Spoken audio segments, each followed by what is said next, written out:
little mouse. Did that catch your attention? It did catch your attention, didn't it? You whore. Hello everybody, how are you? Hope you're doing okay. For the remainder of this video, I'm gonna be calling you little mouse. Don't mind me, okay? I'm just gonna keep it the vibe of the book. Did you guess? You probably guessed because of the title, didn't you? Or the thumbnail. I'm gonna have myself in the thumbnail going like, with the book like behind me or something. It's gonna be so original, like nothing you've ever seen before, ever. Ever done okay? I'm excited for this one because this is a book that actually I've been avoiding for one reason and one reason only. I read the summary, cringed, my soul cringed out of my body, and I was scared. But it's been hyped up because of the smut, and your girl likes some smut. It's been hyped up because of something called Stalker syndrome, and your girl likes some Stalker syndrome. Not Stalker syndrome, Stockholm syndrome, you idiot. Stockholm syndrome. And your girl likes some Stockholm syndrome. So I'm really interested in this right now because I am in a psychotic episode apparently. But we're gonna be reading about a dude who is stalking a girl and maybe she ends up falling for him. I don't know. It's Haunting Adeline by author H.D. Carlton, and it's part of a series called The Cat and Mouse Duet. Now, am I gonna read both of them? I don't know. But I am gonna read the first one and see how it goes. If we like, we're gonna read the second one, and if we don't, we are not. And we're gonna cut this part and pretend like we've only planned to read the first one anyways. This is what made me super extra cringe. The manipulator. I can manipulate the emotions of anyone who lets me. I will make you hurt, make you cry, make you laugh and sigh.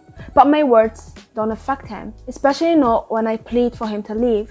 He's always there watching and waiting, and I can never look away. Not when I want him to come closer. This is what gave me the Stockholm syndrome. This is it. Now the second part of this paragraph, I don't mind. I like the first one though. Dude, it's giving me so much cringe. I can manipulate the emotions of anyone who lets me. I will make you hurt. I'll make you cry. I'll make you laugh and sigh. Like, it's giving me, this is the skin of a killer, Bella. And then we have the shadow. I didn't mean to fall in love, but now that I have, I can't stay away. I'm mesmerized by her smile, by her eyes, and the way she moves, the way she undresses. I'll keep watching and waiting until I make her mine. And once she is, I'll never let her go, not even when she begs me. Now, this is the part that attracted me. I have a thing. I have a lot of things going on in my brain, and I have problems. Does your girl have a stalker thing? Is she attracted to stalkers? Maybe. Bitch, maybe. Don't judge me. Maybe. Okay, so what? He likes me. Okay, yes, he held me at point. And yes, he threatened to kill me, but what? So what? He likes me. Now, the part that really got me interested is the fact that this book was previously banned on Amazon due to the trigger warning. Please read reviews with caution. That's when I was like, we're reading this shit? We're reading this shit? We're gonna get our stuff and we're gonna read the book. So this is supposedly is following an author. I didn't want to do much research as to not spoil, but it should follow an author living in a huge castle on her own, and she has a person watching her. Now, I've seen the fan art of this person, and let me tell you, his name is Zaid, right? Zaid Meadows. Not to be dramatic or anything, not to be psychotic, but like,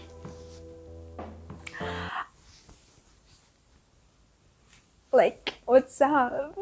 You know what I mean? No, stop being weird, okay? I'm gonna start reading it, and I'm gonna see you in an update. Goodbye.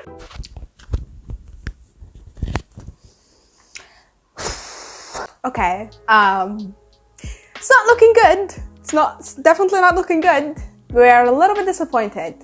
Let's get into it. I'm not done yet. I am currently five chapters in. I don't know what that noise was. I'm currently 5 chapters in, but I do have some feeling. If you can hear some ruckus, my cat is playing with his eraser. He loves erasers, and I bought him a new one, and it's huge. So he's playing with it. If you can hear something, it's him. So we started off with Addie, the manipulator, having an argument with her mom about wanting to live in an abandoned, kind of a rickety, kind of about to fall off house that was left to her, inherited from her Ooh. From her grandmother. It's a mansion, so I would too. And then she heads to her signing thingy. She's an author, by the way. And there's this tall, big, dark-haired, obviously morally gray dude with one blue eye with a fucking huge scar over it and one brown eye. And he's just in the middle of the crowd looking at her. Basically, he's hot. He's God. He is super hot. I'm not here I may disagree with a lot of what this book is showing me so far, but I can agree that he is hot. She then goes to explain how in mating season she is and how she's ready to get it. She's ready to open them legs up. And to be honest, she could have went and said hi. I mean, if this was looking at me the way he was looking at her, I'm not gonna lie, my introverted side would be right out of the fucking window. I mean, if that was staring at me, I'd give it up. But I am apparently a hoe because that is not what she does. So just the first chapter with her, she's kind of funny, but she's also kind of cringe. She's like, literally it starts off with her saying, I can manipulate everyone I want. I can make you do whatever I want. I can make you do things you don't want to do because of me. She's really cringy. She's really cringy. There was this scene where I told you she's explaining to all of us that she's in mating season and she's looking to, you know, and her friend, supposedly her best friend and one of the best people she knows, literally takes her phone and texts something that was, it gave me secondhand embarrassment, that fucking scene. So she takes her phone, right, and she texts someone, and then she gives it back to her, and she reads the text, and she's like, come over tonight to eat my pee-pee, not pee-pee, you know, the meow kind of pee-pee. Yeah, like, is that your friend? And then he does come, he does come over. And then he does come over, and I'm stupid, sorry. And then he does come over, and literally he's a human garbage, he's a human doo-doo, his doo-doo on legs with a head that barely fucking works. If my friend would take my phone and text this human pee-pee, human bullshit of a dude, what she texted, I kind of wouldn't talk to her anymore. That's toxic, that's not something we would do. Like, I'm thinking about it. I don't think if my friend were to take my phone and text someone, come over tonight, I want you to eat my pussy. She's giving, I'm gonna cut you off. She's giving, I don't want you in my life anymore. I thought the Addie chapters were a little bit cringe. And then we get to the shadow, Zaid. I mean, we got to his chapters, the shadow. And this bitch had my face stuck like this for an hour. The cringe. The freaking cringe. We start his chapters with him torturing someone, and then by the end of him torturing him, we figure out that he's torturing a child and blah blah. So we're cool with that, right? But the way he talks, it's so cringy. So he's walking and he sees a bookstore, right? And then he's like, I don't read non-fiction. I only read books that benefit me. Fuck you. Honestly, like, listen, like, sweetheart, you're pretty fucking hot. You're pretty fucking hot. Just don't talk. I don't know. He seems like he's into some kinky shit. So maybe you can play a game with him that you like duct tape. Let me just shut you up real quick, and then you can do whatever you want. Because if he talks, I have no use for books anymore. I have learned and mastered. Boy, shut the fuck up. I heard that the audio is the best way to consume this book, obviously because of the smut. And right now, honestly, it's given me that it's so hyped because of the smut aspect of it, but because the characters aren't doing much. However, there's one POV that I am enjoying so freaking much, and that is, I honestly, at first, I thought it was the book that Addie writes. I thought it was I don't know, like, okay, this is what I thought. So he's obviously a stalker, right? About him yet, I don't know much about him yet because I'm impatient and I want to talk about what I learned so far. So there's a POV and it's talking about this lady, set in, I already forgot, but in the 19 something. And that was just such a Gen Z thing to say. Sorry. but it's an old POV. And then there's like a stalker that's like looking at the POV of the book that I thought was Addie's book. And so there are three: Addie, the stalker, the shadow, and another one.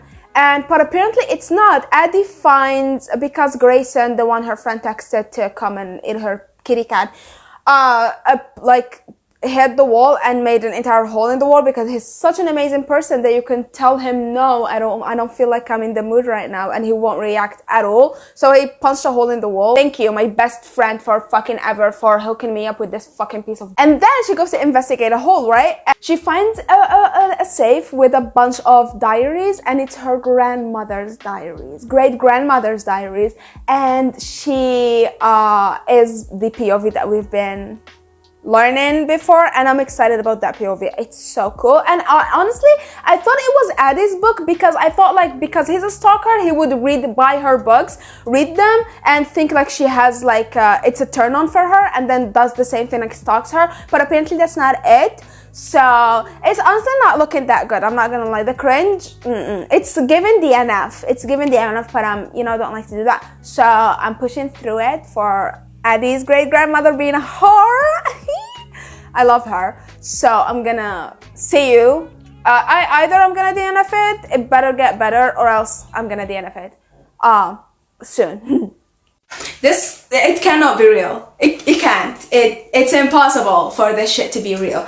Sorry if I look like shit. I was outside the entire day. So my light, it's broken, and it's driving me absolutely fucking insane. Sorry about everything, okay? Sorry about my fucking existence. Is that fine with you? Is that okay? Oh my god, I'm sorry. I'm having an emotional breakdown, if you haven't noticed. There's one thing that I'm learning. It's a valuable lesson, is that when a book is very, very, very hyped, and there is a character that everyone is attracted to, and it's hyped as smart. I'm sorry if this is annoying. My bangs are fucking annoying me, and my hair is filled with dry shampoo right now, and I need to go take a shower. Anyways, but I thought I'd talk to you before, because I want to talk to you, because I fucking love you, or whatever.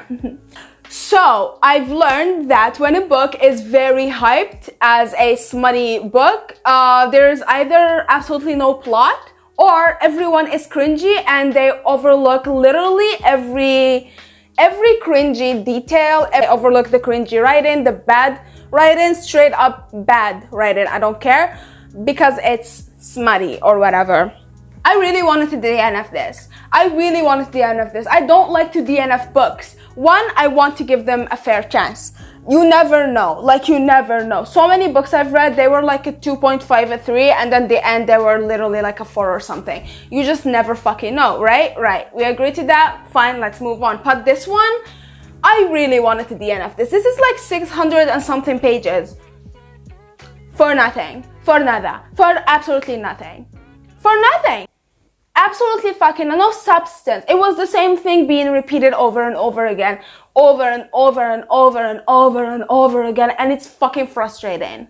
Addie is fucking amazing.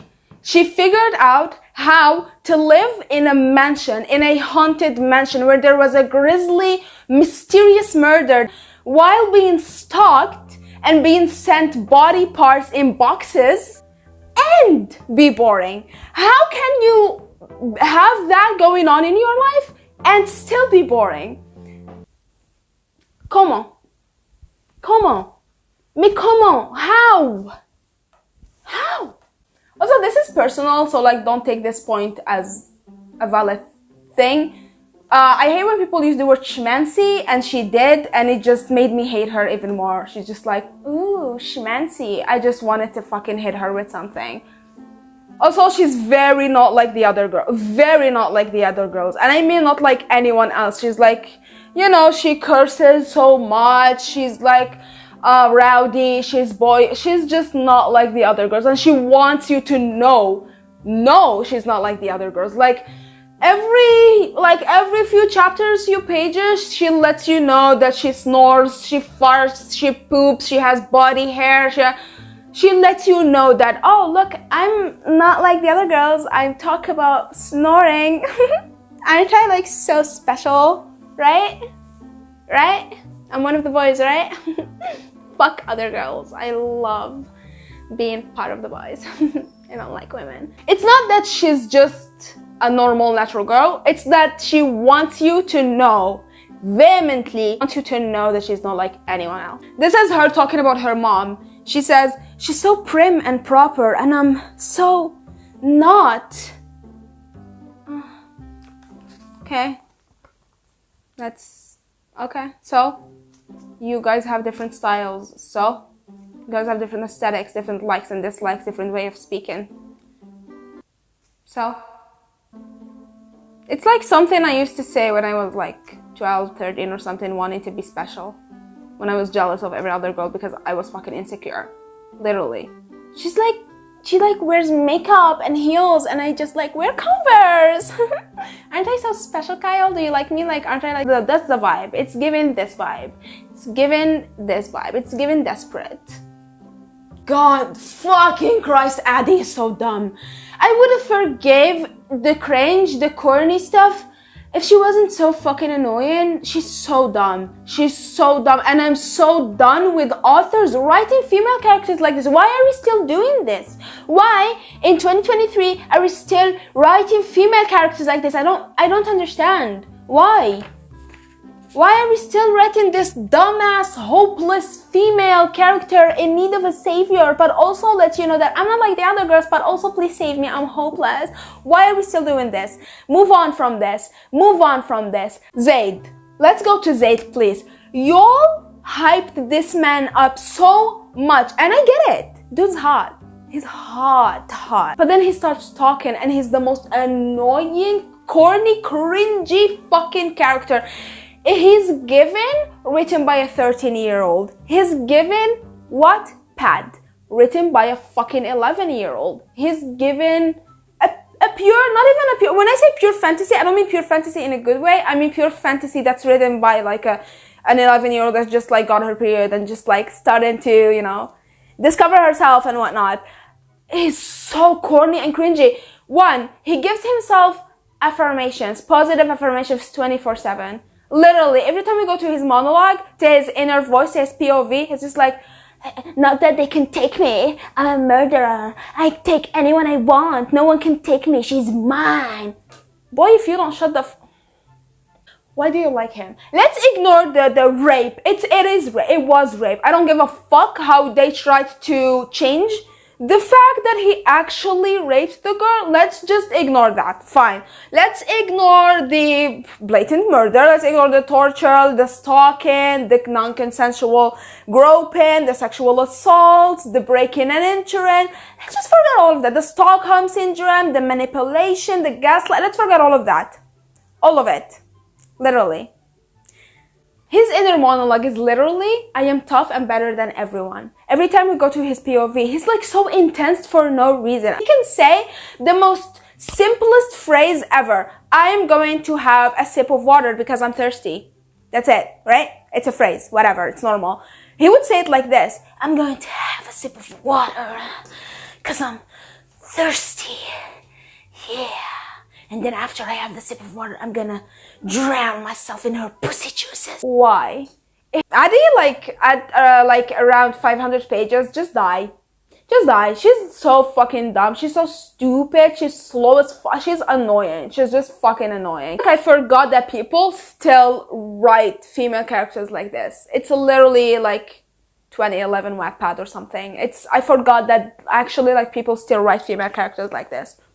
Don't feel guilty, baby. I don't make adult threats. So consider this a lesson learned. Fuck you and your mama. Don't make adult threats, baby. I hate him. This man, I told you, he's apparently the fucking Incredible Hulk. And no one can take him and he's better than everyone and whatnot. He has an accident. He has a thing that happens. And he said, and I quote, I'm making this shit up. I'm not like adding to it or whatever. He literally said, chunks of concrete fly into my eyes. Chunks of concrete fly into my eyes. Chunks of concrete. Is he blind after? No. Does he have nerve damage? No. Does he have soft, even tissue damage? No. Is he blind? No. It's perfectly normal. Chunks of concrete. I don't know. He didn't say debris. He didn't say even detritus. He didn't say, I don't know. He didn't say sand. Bitch, even sand, when it flew into my eyes for like an hour, I was on a hike and there was a lot of wind and it was sandy everywhere. I damn near went fucking blind. Like I could not open. Like I went to the hotel and I drenched my eyes like in a bath of water, just like to try to clean them out for a while. Chunks of concrete. What are you? What are you? Barry fucking Allen? What are you? I'm sorry. I forgot he's God. My fault. My fault. I forgot that some people can just have chunks of concrete fly into their fucking retinas and still be normal. Chunks. He said, this man said chunks. Man said chunks of concrete flew into my eyes. He didn't scrape his face on a chunk of concrete when he fell. That would have been fine. That would even result in a lot of damage. It can even fucking blind you, but it would have been fine, right? He didn't say, I fell and hit a chunk of concrete and it like fucked up my eye. No, he said chunks, multiple of concrete flew into my eye. I'm not even near vanilla. But literally, not even crack can make me like this corny, cringy shit. He's just cringe. This man is just corny. It's truly not about the smut or the triggers of it or whatever. And of course, there are triggers. It wasn't as bad as people made it out to be for me personally, but it can be very triggering to a lot of people. Like I said, non-consensual SA, a lot of shit happens. Firearms are being, I don't know, waved around and being used in a sexual matter. A lot of triggering shit and things that can and should be triggering, of course. They weren't for me personally, but it's not about that even. It's literally about how cringy it was. Not about the smut. Not about that. Just the cringe. You cannot have this plot with these things happening in this setting, in this like very intense things that are happening with this man described like the way he is, and then have him say, "You're so creamy, baby." Really? The only way I'll be sending you to heaven is with my car. Boy, if you don't shut the fuck... Be ready for this one because it's fucking disgusting. It's not disgusting, it's just cringe. I can hear the suctioning and slurping noises as he fucks his tongue. Cool. It takes 2 more thrusts and my ass is shooting from the ground. What are you? What do you mean shooting from the... What are you? The fucking V8 rocket? What are you? She's in too much denial to see how drawn she is to me. That's it. That's your man. That's y'all's man right there. She's too much in denial to see how drawn she is to me. That's y'all's man. If that like 48 laws of power or whatever was a man, the book was a man, he would be this man. He gives off super incel energy. I don't care. It's all worth it when I have a survivor looking at me like that. This is when he does something good and he saves someone or whatever from being trafficked.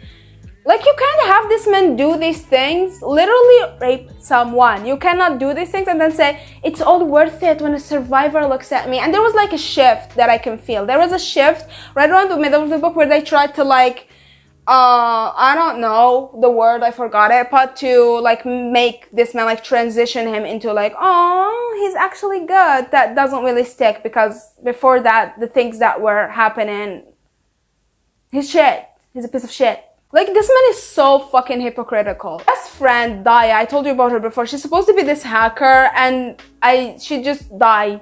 She's annoying. She's so annoying.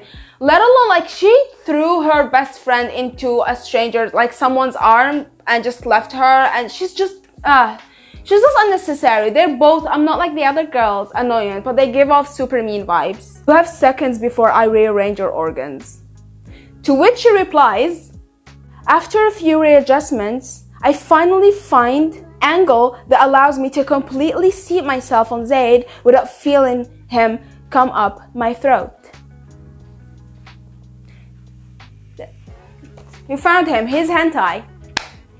There you go. This was shit and 1.5 stars literally for Gigi, her grandmother, the mystery that I told you about before. That was it. I'm disappointed. I'm disappointed. I'm disappointed. There was so much that could have been done better with this. I enjoyed a little bit of the plot, but literally the man ruined everything. The characters are shit. The characters are literally shit. They're just shit. That's it. Am I gonna read the second book? No, I'm not. Because I don't want to sit through that. I literally don't give a fuck about whatever happened to her. It ends on a cliffhanger, but I'm not gonna finish it. I don't want to. I do hope you enjoyed this though. I hope this was entertaining for you. I do love you, and I'm gonna see you next video. Hopefully, and not a disappointment, because I'm so tired to be disappointed by hyped up books.